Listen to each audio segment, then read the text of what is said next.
Janob Rasul Akram sallallohu alayhi vasallam Me'rojdan tushaman desa, Hazrati 7-osmonda Ibrohim Halilulloh bizning millati boshi quchoqlab ko'rishib, nima bo'ldi bu yoqda dedilar.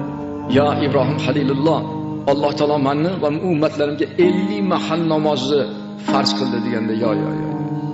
Hozir fursat, g'animat. Ey Allohning habibi, har qancha duoingiz, erkaligingiz ketaveradi. Qayting Allohga yig'lang, sajda qiling, kamaytirsin. Men bilaman, odamlar dunyoparast, haligi ana qilib juda behuda umrini o'tkazib yuboradi. Bular 50 mahal nima deyapsiz? Ular unaqaga unamaydi. Deganlarda qaytdilar. Alloh taologa sajda qildilar. O'sha maqom olida. Alloh taolo aytdi: "Ey habibim, 15 mahaldan kechdim. 35." Chiqdilar.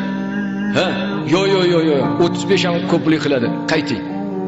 1000 hijolat bilan borib sajda qilaverdilar. Allohga yalinverdilar. Yana 15 rakat mahalni kechib bordi. 20 qoldi. Chiqqanlarda sevinib, "Voy, odam ham shunday sodda bo'ladimi? Bunaqa 20 mahal namoz o'qolmaydi. Men bilaman, o'zim payg'ambar bo'lganman. Bu odamlar hech bunaqa emas bu. Hozir maqomdan tushib ketmasingizdan oldin ularga rahm shafqat qiling, yalining." Yana hijolat tortib borib sajda qilib yig'laverdi. "Ey Tangrim, o'zing kechirgin.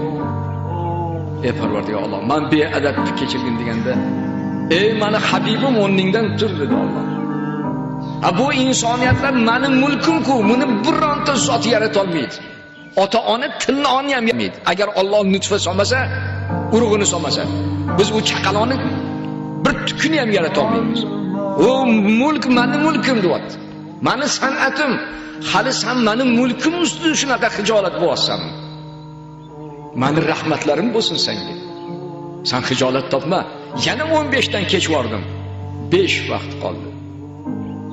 Ammo shu hijolat bo'lganingga, ummatim deb shunaqa, ya'ni istrof chekkaningga, meni va'dam o'sha 5 mahal o'qigan namozi 50 mahal bo'lib yoziladi namoyi amal.